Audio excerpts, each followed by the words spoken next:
First, everything is an introduction to something else. So Mm-hmm. I don't think you could take something like that and say it's completely irrelevant.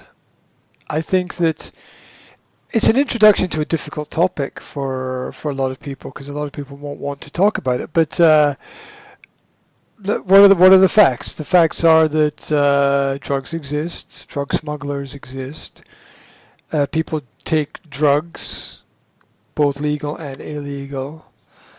Mm-hmm.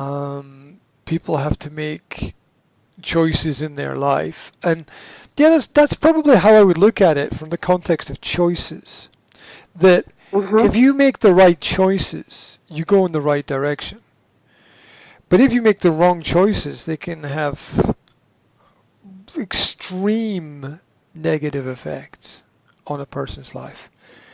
And the crazy element is sometimes you don't know when you make the choice if it's the right decision or the wrong decision. But you have to base the, your present decision on what you want in the future based on your knowledge of the past. So the knowledge of the past has to be accurate.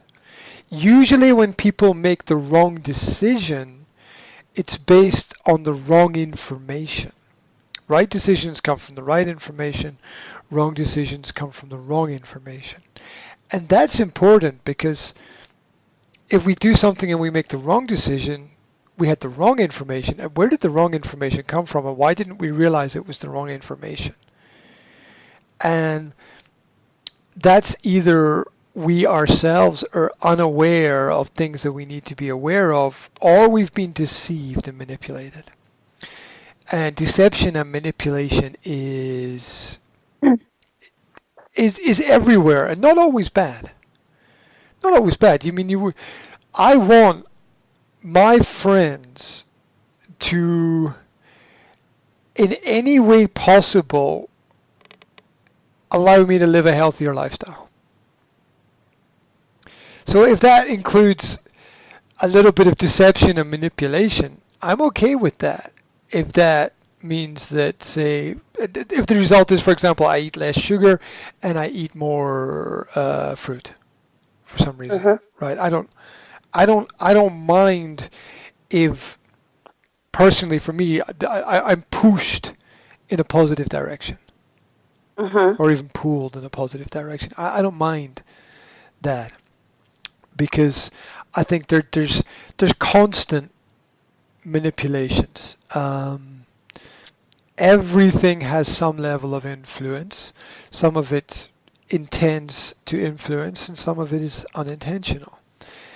And so I would look at a film as a series of choices that people make, and then Mm-hmm. analyze the film, any film, from the perspective of was this a good choice or a bad choice? And then Mm-hmm.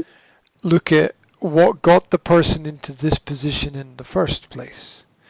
Because it might be that you make a series of small decisions that have small negative influence, but it continues over time. And the Uh-huh. result is just slow progression downwards. And when I talk about that, I think about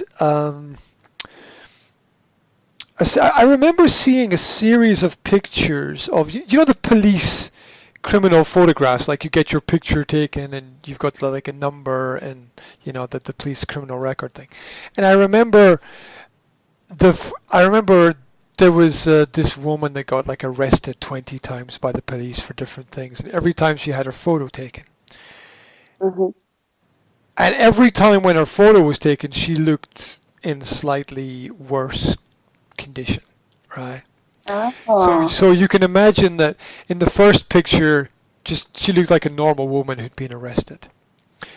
And in the second picture, her hair was a little bit untidy, And by the time you get to like the last picture, she's got black eyes and her skin is sagging and she's got spots on her face and she's, basically when she was arrested the first time, she'd just become a prostitute. But by the time she was arrested the last time, she was like a drug dealer and drug user and abuser. And the series of pictures showed how worse things became. And that is small decisions to go in the wrong direction. And so that's how I would look at any film with kids and say to them, this person at this point in time has to make this decision or this decision. And what is the right decision? Now the film will try to guide you in a sense of, well, there's only what do you call it when there's a choice between like bad and extremely bad, right? Right. I think it's called I think it's called Hobson's choice. Let me just check the term. When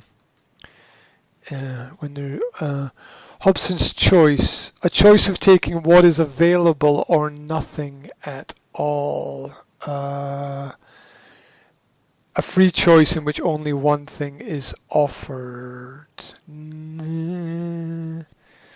Not. That's not a choice. Yeah, Hobson's choice is when you put a gun to a person's head. Right, and you say, okay, I need you to do this. But it's like, oh, okay. Right. And films will present you with scenarios where it seems like there's only one way to go.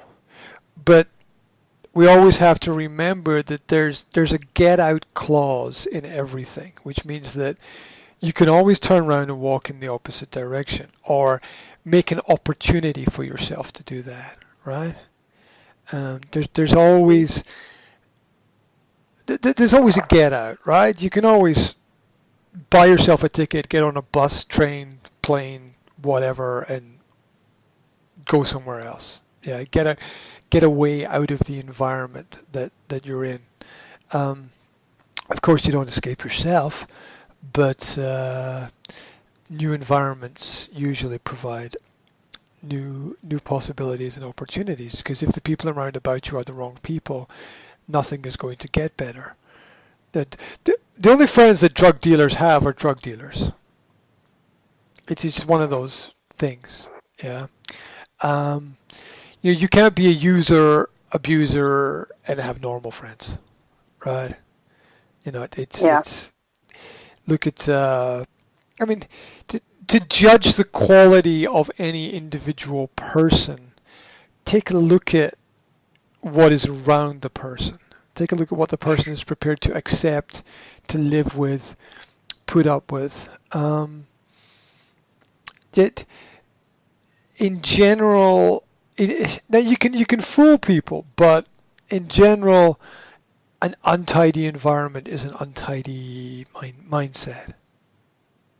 An inability to execute on words and promises is an inability to look after the basics and the fundamentals. So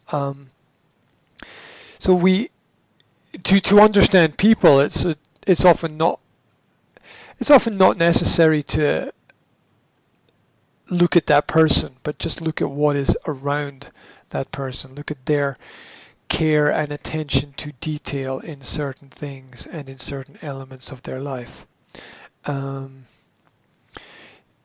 Classic example, you go into a kid's room and everything is in a mess except for the computer. I'm talking about like boys specifically, except for the computer, which is organized. Right? Yeah.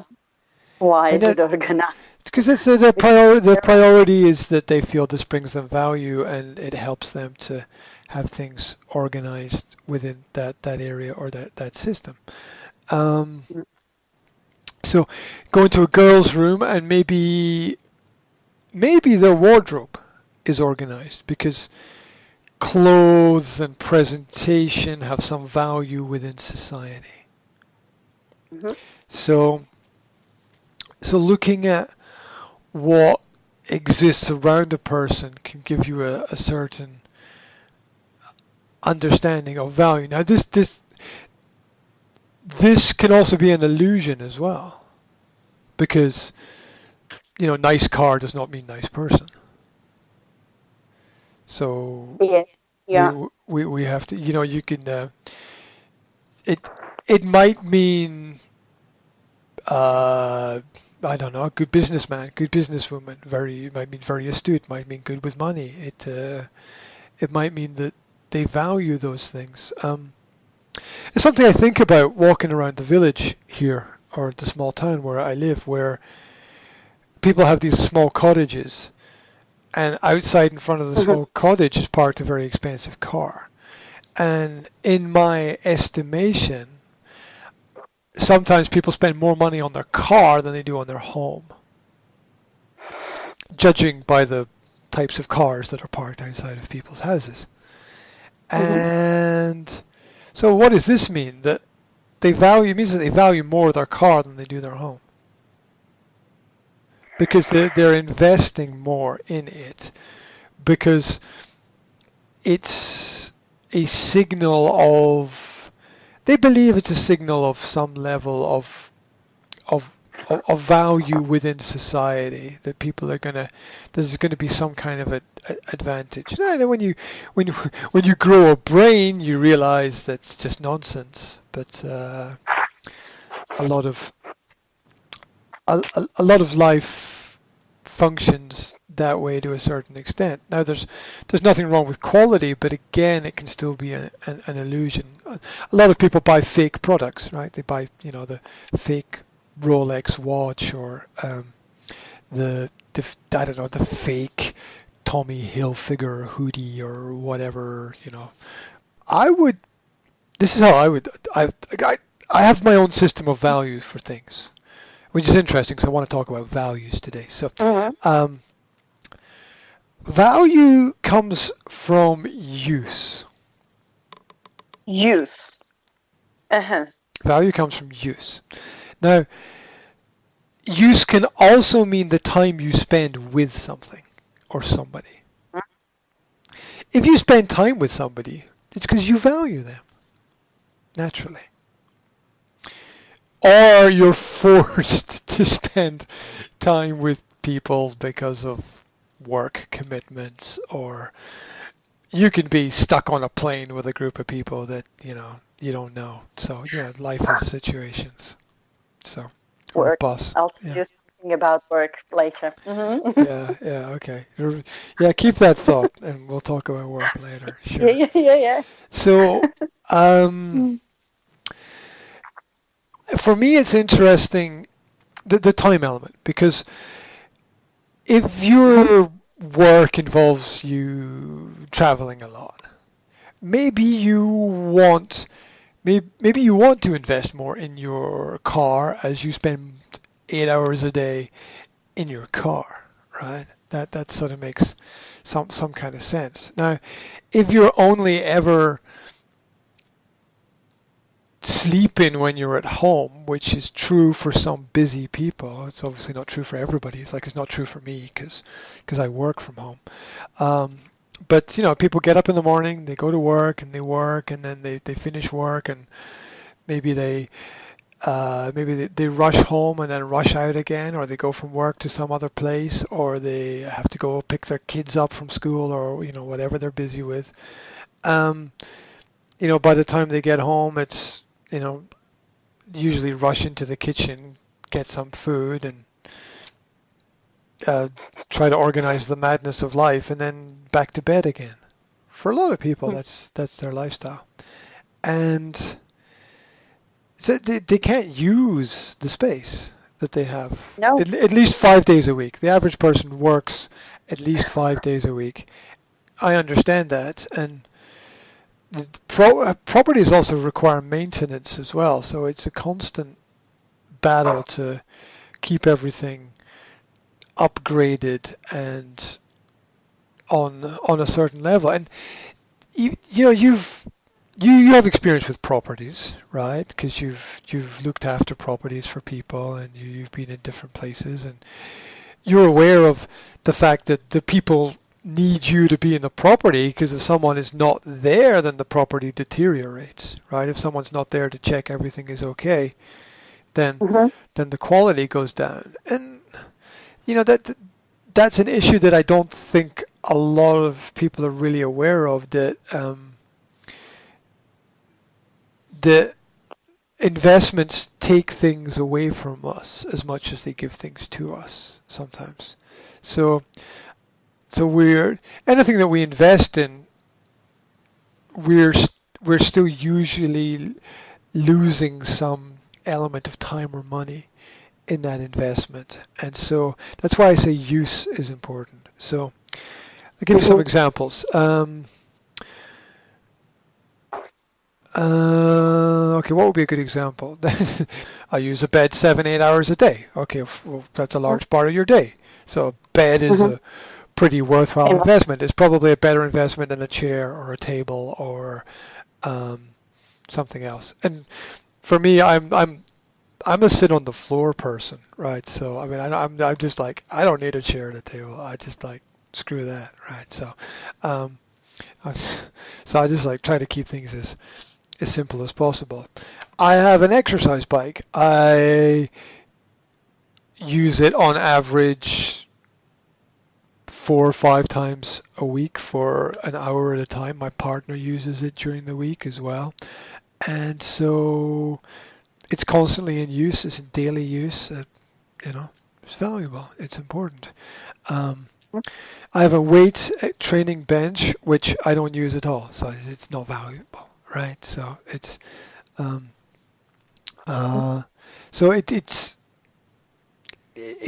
all about use. Will I use it every day? Will I will I spend time time with it? Because anything that we don't spend time with on a regular basis is kind of irrelevant for our lives.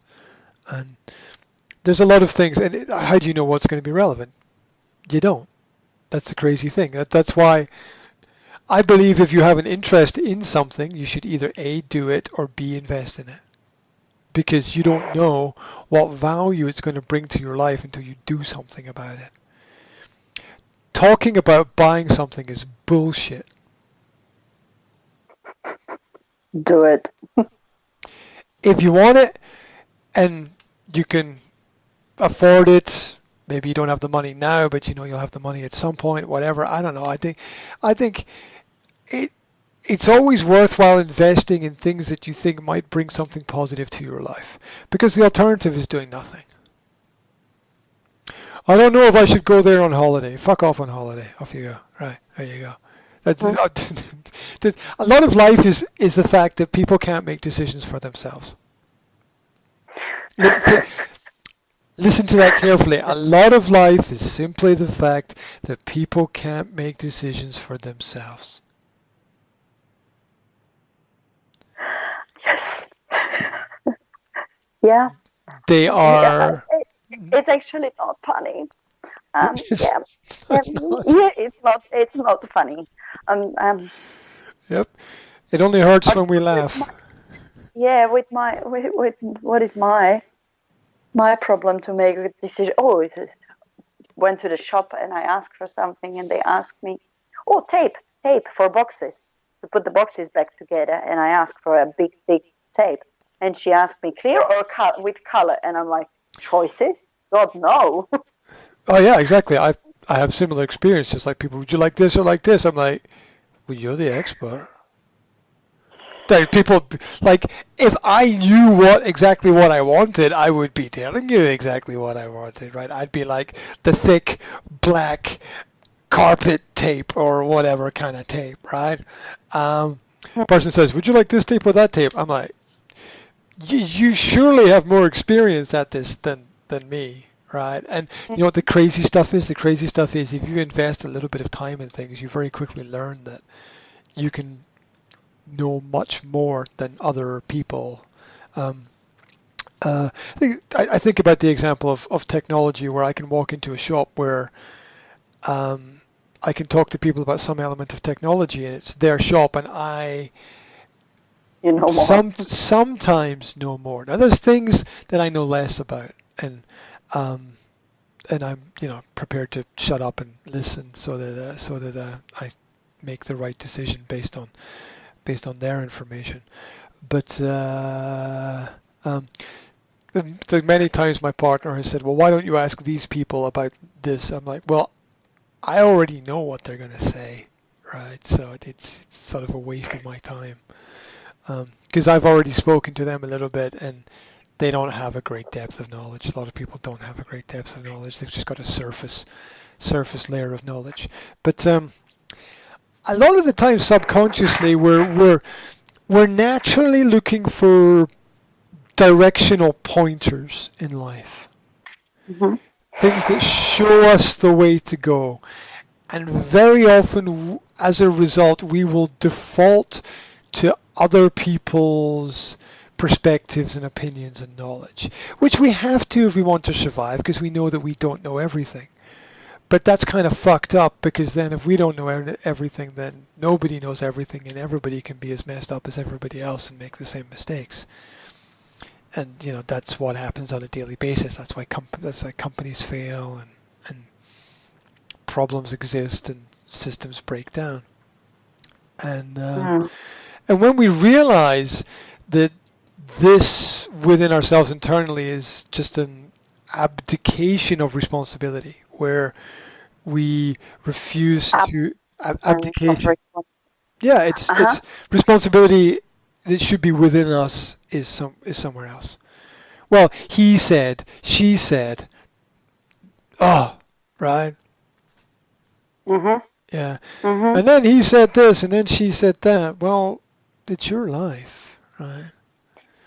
I mean, it's what other people say matters the same way that what you say matters to other people. But we have no one to blame but ourselves at the end of the day. And a lot of the time when we're looking for direction, we seek direction from other people, but they can only tell us what we already know. Think about that. Mm-hmm. People Think about that. People can only tell us what we already know. Because if I start speaking to you in Japanese, it makes no sense. Yeah. We love to listen to people who tell us what we want to hear. You're Mm-hmm. beautiful, you're great, you're enough. And that's not exactly a negative message, but we also at the same time need to hear you're not good enough at this and you need to improve. Otherwise, you'll think you're better than you are, which is a mistake. And all of this, you're enough to do everything. It's like, yes, but you need to work at it, right? You need some level of work ethic. It's not that doing nothing is enough. It's realizing that we have to do something about everything. So, yeah, the abdication of responsibility is very common in the human mindset. The fact that we won't take responsibility ourselves. The fact that we look for direction from other people and then are sort of semi-confident and satisfied that we're on the right road, we're doing the right thing, and that's only because people have reaffirmed that yes, everything is okay, but based on what? Yeah, I think it comes down to the level of challenge that we're experiencing, because we don't progress without some level of challenge. And I think about it like this. Think about every choice that you have to make as being serious, because maybe it is. And think of it like being a boxer in a boxing ring, right? You have a large number of choices that you can make, and so does your opponent on the other side. Now you make the right choices, you move forward, and maybe you have some advantage, maybe you win. You make the wrong choices, you get hit hard, right? Yeah. Oh. And and in that situation, you feel the error, you feel what is wrong, you feel the mistake, and too often we want to shield ourselves from that feeling. Mm-hmm. And when we begin to shield ourselves from that feeling, we begin to make the wrong choices because we don't allow ourselves to experience the little bit of pain that we need to experience. There's a lot of, I don't know, I think fluffiness in Western society, which is that it's okay to be everything, do everything, and everything will sort of work out. And I think that's part of the problem when we're saying, everybody needs to be. We talked before about being inclusive and exclusive. Yeah, where the sort of, well, I don't want to use the word discrimination. Well, maybe it is. Positive discrimination is still discrimination, right? So it is still, yes. Yeah. So and we have this fuzzy logic where we use words like positive discrimination. I'm like, well, that's an oxymoron. Okay, just stop and think. It doesn't make any sense. It doesn't. And there's so just like going to a fortune teller, right? It's if you see it as a fairground sort of circus kind of sort of fun, if you take it that way, fair enough. But you'll get better answers from Google than you will a fortune teller, right? So and people still don't want to Google stuff, right? How do I solve this? There's not one single problem that exists on the planet today that cannot be solved. That cannot be solved by Google search. God, have they become so big. Yeah. But there's not one single problem that can't be solved that way.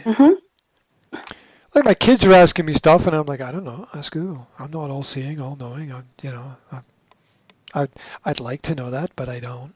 So if there's something, and I'm not saying replace me with Google. I'm not saying that because you can't have an interesting tangential discussion with Google because it's very linear. So and obviously it doesn't have that human element, and yet we're still not we're still how many more books on motivation and leadership do we need, right? I mean, we've already got 100,000. Yeah, and